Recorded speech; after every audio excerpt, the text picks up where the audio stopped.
Bonjour les amis, c'est Fred, tipster du site gagnerfuté.com. Donc dans cette vidéo, je vais vous proposer deux pronostics pour le dimanche 13. Ça devait être un seul, mais l'un de vous est intervenu auprès de moi. Et effectivement, j'étais parti sur une mauvaise information. Donc en fin de compte, il y en aura deux. Voyons voir les résultats de ce vendredi. Donc je vous ai proposé Wolfsburg, Eintracht Francfort. Donc là, on est remboursé, on perd pas d'argent. Je vous avais proposé le match nul et de sécuriser soit avec le BTS qui passe, et c'est ce que j'avais pris, ou soit le over qui me semblait aussi intéressant, et il passe aussi, mais ça nous fera un pari remboursé, donc on perd pas d'argent. N'oubliez pas pour aujourd'hui les deux pronostics sur Manchester, sur les deux Manchester, et sur les deux matchs de Madrid, Real Madrid contre Atlético de Madrid. Une petite digression, 2 minutes. J'ai dit des grosses bêtises. Donc dans le pronostic, je vous ai dit que Solskjaer a confirmé que Sergio Aguero, c'est un joueur de Manchester City, donc Solskjaer jusqu'à alors ne s'occupe pas d'autres équipes. Donc il fallait bien lire, Guardiola a confirmé que Sergio Aguero ne commencerait pas le match. Voilà l'information, la première erreur. La seconde erreur, c'est que sur la répartition, je vous ai fait la technique du choix 1 remboursé sur le choix 2, mais là ça peut pas fonctionner puisque on peut pas gagner les deux, on peut pas gagner le match nul et la victoire à l'extérieur. Donc ça c'est faux. En fait le détail est bon, mais on ne pourra pas cumuler les gains des deux. Donc voilà, l'exactitude c'est ça, c'est N remboursé ici 2. Donc voilà, en fait ça fait quand même une cote équivalente de 1,63 qui est acceptable. Donc voilà, sur le match nul à 3,90 vous mettez 12 ou 13 euros, et sur la victoire à l'extérieur pour un pari remboursé vous mettez 17 ou 18 euros à une cote d'1,72. Donc voilà les deux erreurs. Je remercie, là il n'y a aucun souci, hein. Fabrice Perra qui me disait ne rien piger au fait que j'additionne les deux, évidemment c'était faux. Et puis Olivier Gire qui me disait que effectivement Guardiola qui a confirmé Agüero, mais que c'était pas Solskjaer. Bon là c'est parfait, et je vous remercie, hein. Jamais je vous dirai quoi que ce soit sur ce fait là, hein. Alors pour les digressions, voilà, donc n'oubliez pas votre petit like, mais ça me fait toujours plaisir. La vidéo commence et déjà 4 dislikes. La vidéo commence depuis 11 secondes. Et les gens savent déjà que ça leur plaît pas. Ça c'est formidable.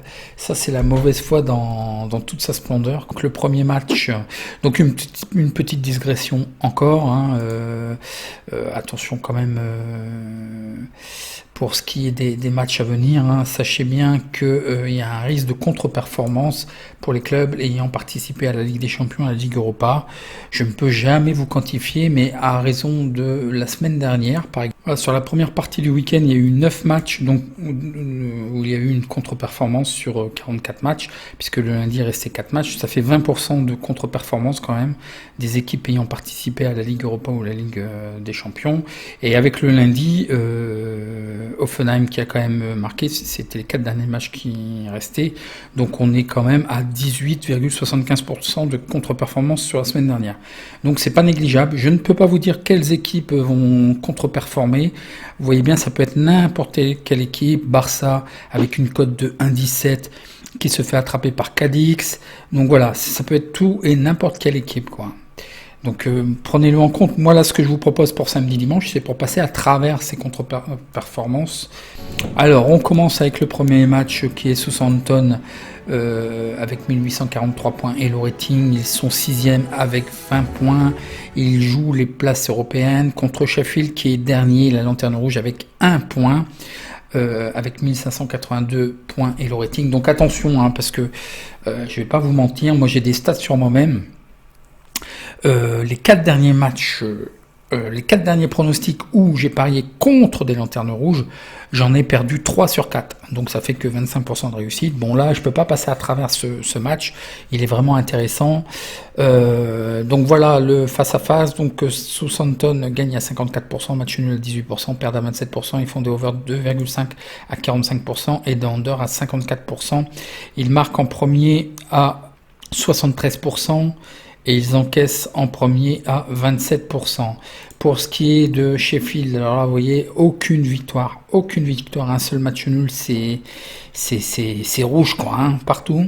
Ils n'ont pas gagné, ils ont fait match nul à 9%, ils perdent à 90%, ils font des over 2,5 à 36%, des under à 63%, ils marquent en premier à 18%, ils encaissent en premier à 81%, un rendement positif de plus 35% sur Southampton et Sheffield moins 100%, ils n'ont rien gagné du tout. Le face-à-face domicile extérieur, donc bon, bah, à l'extérieur ils n'ont toujours pas gagné, Sheffield, donc une certaine régularité, ça gagne ou ça perd. L'historique des confrontations, donc bon, une alternance, Southampton l'avait emporté l'année dernière. Voyons voir les informations qui vont bien sur ce match. Donc l'alerte algo nous détecte le 1 et détecte le under à partir d'une cote de 1,39. Au niveau des joueurs, retour de Ings, le buteur maison, et Nathan Redmond, un absent plutôt, un suspendu, mais je ne suis pas certain qu'il n'ait pas terminé de purger ses cartons, je n'ai pas la comptabilité des cartons. Donc pour Southampton, certainement un dispositif tactique en 4-4-2, rien de choquant dans cette formation-là, ce qui serait fort probable. Côté Sheffield, donc ce qui est gênant, c'est un défenseur qui fait partie du dispositif tactique, un attaquant et un milieu de terrain d'incertain. Ce qui est sûr, c'est que Jack O'Connell, un défenseur, sera absent. Certainement un dispositif en 3-5-2, sinon ça peut tenir la route. Pour les statistiques particulières, lors des 9 derniers matchs de toute compétition, Southampton a été invaincu à 8 reprises. Southampton a gagné 4 des 6 derniers matchs en championnat à domicile, avec une marge de 2 buts et plus. Southampton a marqué au moins un but dans chacun de ses 10 derniers matchs de toute compétition. Dans 7 des 8 derniers matchs de toute compétition, Southampton a marqué au moins 2 buts. Donc ça marque. Sheffield a perdu ses 7 derniers matchs à l'extérieur, ça on l'a vu. Sheffield n'a gagné que 4 des 24 derniers matchs à l'extérieur de toute compétition. Donc ça date de l'année dernière, donc ils n'ont toujours rien gagné. Sheffield a été battu dans 13 des 15 derniers matchs de toute compétition. Dans les 10 derniers matchs à l'extérieur en première ligue, Sheffield comptabilise 5 défaites par 2 buts et plus. Et là, on a Southampton qui marque souvent par 2 buts. Lors de ces 14 derniers matchs de première ligue, Sheffield a concédé au moins un but. Les probabilités nous donnent le BTS, non, les deux équipes ne marqueront pas. Avec une probabilité de 56%, donc ce n'est pas value parce que ça fait une cote de 1,78, on nous propose 1,65. Aux côtés des under et des over, c'est le under qui est à 55%, une cote de 1,81, et là non plus ce n'est pas value parce qu'on nous propose 1,76. Les probabilités de score, 71%, ce qui représente quand même, donc c'est très value, la marge de value, la différence c'est la marge de value, là 71%, ça fait une cote de 1,40, et là on nous propose 1,65, donc c'est pour ça que je peux pas passer à travers, donc ça fait quand même une marge intéressante. Le match nul à 21%, la victoire à l'extérieur à 8%, le 1, 2-0, effectivement, les probabilités ne s'y trompent pas. Donc ce que je vous propose, vous pouvez peut-être sécuriser si vous voulez, mais pour moi le over et le under et le BTS n'est pas value. Avec linka.us calcul, et vous aurez les calculatrices gagnifutées. Mais sinon je vous propose un pari sec, le 1 à 1,65 qui me semble correct. Le match suivant qui ne devait pas être présent, ça devait s'arrêter là, c'est Betis Villarreal, parce que donc c'est grâce à Edgar Lyon là que je remercie, qui m'a dit que ce week-end je devrais regarder Séville-Villarreal. Et effectivement, en fait, Villarreal, pour moi, jouait la Ligue Europa. Donc j'avais un peu regardé, j'avais bien vu effectivement qu'ils faisaient match nul et qu'ils gagnaient à l'extérieur, mais qu'ils ne perdaient pas. L'algo Gagnifuté détecte le 2, détecte le over value à partir de 1,48. Et effectivement, le match a été reporté vraisemblablement, ou alors je ne sais pas s'il a été gagné sur tapis vert, je ne crois pas, je pense qu'il a été reporté. Je ne sais pas ce qui s'est passé, je n'ai pas suivi, je suis passé à travers sur ça. Donc voyons voir les statistiques générales.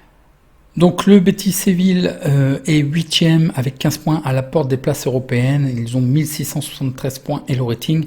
Et Villarreal joue les places de Ligue des Champions. Ils sont 3e avec 21 points. Ils ont 1880 points Elo Rating. Voyons voir le face-à-face. Donc Betis, c'est clair et net. Ça gagne ou ça perd.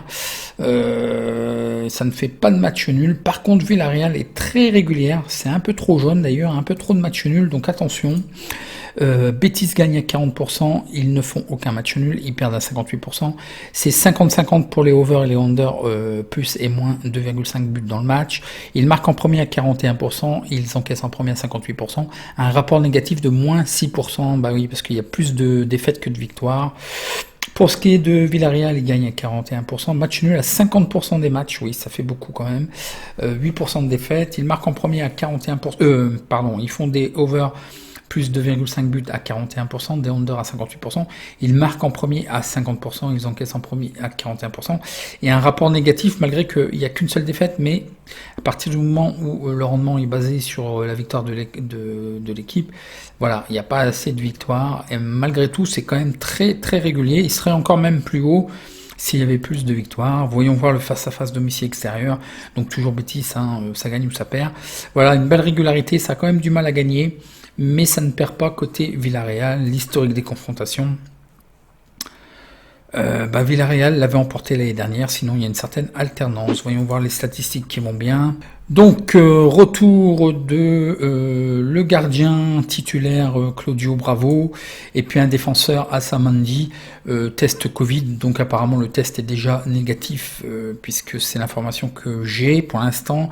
Les deux blessés, donc il y aura deux absents, Sergio Canal, un milieu de terrain, et Victor Camarasa.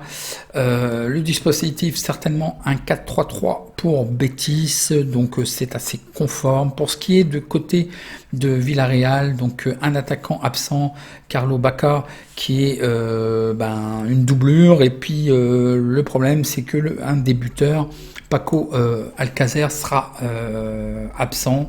Donc là c'est très gênant, c'est un joueur clé quand même dans le dispositif. Donc il y a encore Moreno, je pense que c'est lui qui va faire la différence. Un dispositif en 4-3-3, mais ils ont encore de quoi bien faire pour le Villarreal. Pour les statistiques, Real Betis a subi 5 défaites par 2 buts et plus lors des 7 derniers matchs de Liga. Plus 2,5 buts ont été comptabilisés dans 15 des 19 derniers matchs du Real à domicile en Liga.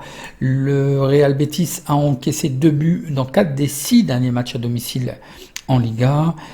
Pour ce qui est de Villarreal, ils sont invaincus dans leurs 14 derniers matchs consécutifs de toute compétition. Villarreal n'a pas perdu dans 24 des 28 derniers matchs de toute compétition. Villarreal a battu le Real Betis dans 6 des 8 dernières rencontres en Liga. Le Villarreal a gagné par 2 buts et plus 4 des 8 derniers affrontements contre le Real Betis. Bon, ça, je vous le marque, mais c'est un peu bateau. Moi, les années changent. Moi, je suis pas trop comme ça au niveau des historiques, les fins de série, tout ça, historique. Moi, ce qui m'intéresse souvent, c'est les 5 derniers matchs. Je mets beaucoup d'importance au changement de situation par rapport aux 5 derniers matchs, à la forme récente, à l'équipe récente, celle qui s'est présentée. Après, j'ai beaucoup de mal, c'est pour ça, je vais vous faire des vidéos sur les bêtes noires, mais je vous le déconseille en fait, Les deux équipes ont marqué dans les matchs de Villarreal contre le Real Betis dans 5 des 6 dernières rencontres de toute compétition, et Villarreal a gagné seulement 1 des 6 derniers matchs de Liga. Donc il faut sécuriser, oui, parce que voilà, c'est un peu trop peu. Un seul quand même match gagné par Villarreal dans les 6 derniers, c'est trop peu, malgré ils ont des bonnes stats quand même, mais c'est trop peu. Le BTS, les deux équipes marquent, oui, 63%, une cote, ça ferait une cote de 1,58, donc là c'est value parce qu'on nous propose 1,60, donc c'est limite, mais c'est quand même value. Le over à 56% qui fait une cote de 1,78, là c'est pas value. Les probabilités 1 et 2 nous donnent 18% pour Betis, 33% pour le match nul, 49% pour la victoire de Villarreal. Donc le 2, 2-1 certainement. Donc le 2, ça fait une cote de 2,04, 49%. Correspond à peu près une cote de 2,04. Là, on nous propose 2,20, donc c'est très value, c'est bon. Donc, je vous propose effectivement, donc faites la répartition qui vous intéresse avec la calculatrice en tapant linka.us/calcu et vous aurez accès, faites votre propre calcul. Donc je vous propose quoi? Le 2 à une cote de 2,20, remboursé si BTS et les deux équipes marquent oui à une cote de 1,60. Donc d'un côté on met 11 € sur la victoire à l'extérieur, ce qui nous fera un gain de 24 € s'il n'y a que ça qui passe, on aura quand même une petite perte. Voilà, mais le but du jeu, c'est de cumuler les deux, où là, en fait, on couvre avec le BTS, on met 19 €. S'il y a que ça qui passe, on sera remboursé, donc de nos 30 €. C'est un exemple de répartition de mise. C'est pour ça, hein, tapez linka.us/calcu pour faire votre propre répartition. Si les deux passent, ce qui est le but du jeu, on gagnerait pour une mise de 30 €, 54,75 €, qui fait une cote équivalente de 1,83, qui est très intéressante. Mais regardez, souvent je vous dis, en fait, je vais faire l'inverse. Souvent, je vous dis, c'est pas tout d'être un bon pronostiqueur, il faut être un bon parieur. Parce que regardez, si on inverse, si on fait le BTS, les deux équipes marquent oui à 1,60 remboursé, si victoire de Villarreal, donc le 2, et ben ça nous donne une cote équivalente à 1,87. Donc je vais prendre plutôt ça parce qu'en fait le but, et puis ça nous limite la perte si c'est uniquement le BTS qui passe à moins 3,82 €, mais le but évidemment c'est de faire passer les deux, hein. Et dans ce cas là on aura une meilleure cote équivalente, donc je vais valider ce pronostic. Donc voilà pour ce pronostic et c'est terminé pour aujourd'hui. Je réponds à vos questions en commentaire. N'oubliez pas votre petit like et j'espère un petit peu plus parce que vous êtes quand même nombreux et c'est trop peu par rapport au nombre de personnes qui visionnent les vidéos. Vraiment, là il y en a beaucoup trop. Ils sont encore en loose day. Donc je vous souhaite bon match et je vous dis à la prochaine vidéo. Merci.